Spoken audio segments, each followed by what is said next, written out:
Before we get to questions, Coach, can you just give us your thoughts on last week's game against LSU? Obviously, a significant win for our university, for this football program. We really wanted playing a brand of football that was centered around running the ball, playing great defense, and being solid on special teams. I thought we were extremely physical.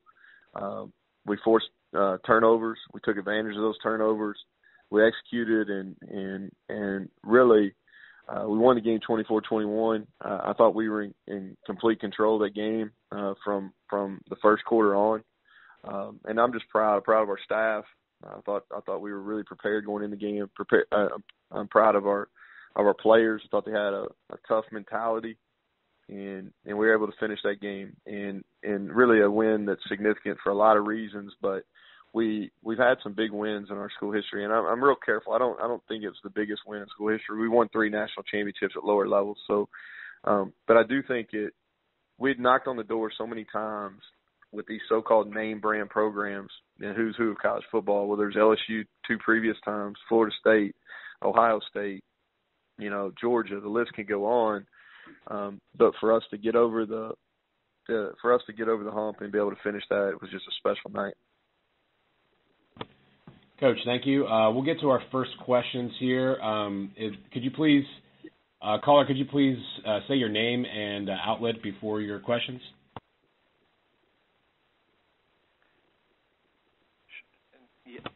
I believe this is Larry. Oh, okay. Vaught? Yeah, okay. Yeah, this is Larry Vaught of VaultViews.com in Danville, Kentucky. Neal, just wondering what the reaction has been from family, friends, alumni, and all in the last 36 or so hours for you. Yeah, Larry, good to hear your voice. Appreciate you calling. Overwhelmingly supportive. It's my mom and my sister were at the game. My oldest daughter Adeline had a gymnastics competition, and Ansley and Dax and Brooke were all in Birmingham with her. But to come out of that, and I think I've probably returned over almost 500 text messages or emails since that game.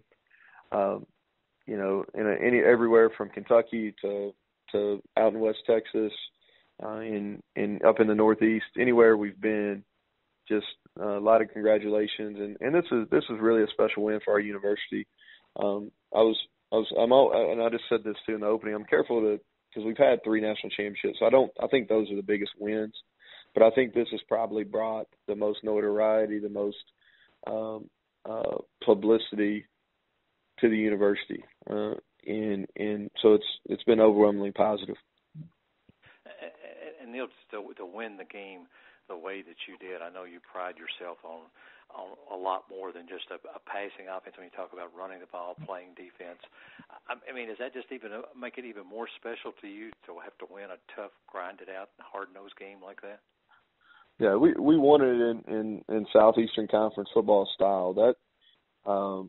That's probably what is. I'm really proud of our staff for preparing. We knew going into the game, Larry, that for us to win the game, it was going to be in the teens, or it was going to be in the low 20s. And we knew we had to control the football offensively. We had to get in third and manageables and then convert those, which we did. And then we had to not give up big plays on special teams, which we did. But with so much talk, like anytime you go into these games, and you play these SEC opponents at their place, it's they're always going to try to out-physical you, outman you, and really take advantage of the perceived depth issues on special teams.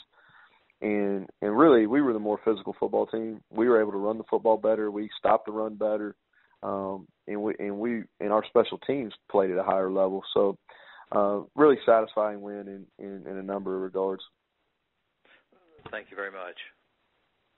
Thanks, Larry. Appreciate it. Larry, thank you again. And for members of the media in the call, please press *1 at this time if you have a question for Coach Brown.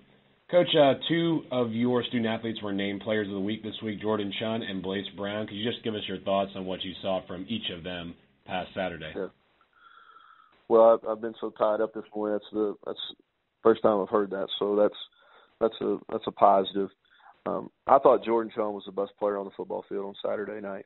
Have 190 yards rushing in that venue versus that defense, and I want to be careful. Like the narrative does not need to be, what's wrong with LSU. Then we've played good football here for a long time. We got really good players. Jordan Chong is an NFL football player, and he played his best game in one of his biggest moments. Well deserving of the award. Could have had even a bigger night. He had 2 fumbles that cost us, but he battled, had run after catch, a lot of yards after initial contact, and then Blaze Brown continues to show up and play at a high level. He had an interception, had a forced fumble, had the game-winning interception, and so you're talking about a guy that played receiver 2 years ago. So he's made that transition and still got another year left. Well, Coach, looks like those are all the questions we have for you this morning. We appreciate it as always. All right, thank you. All right, thanks again. And again, that was head coach Neal Brown of Troy. The Trojans do not have a game this upcoming Saturday, but play next on October 11th when they host South Alabama for a 7 p.m. Central Time kick on ESPN2.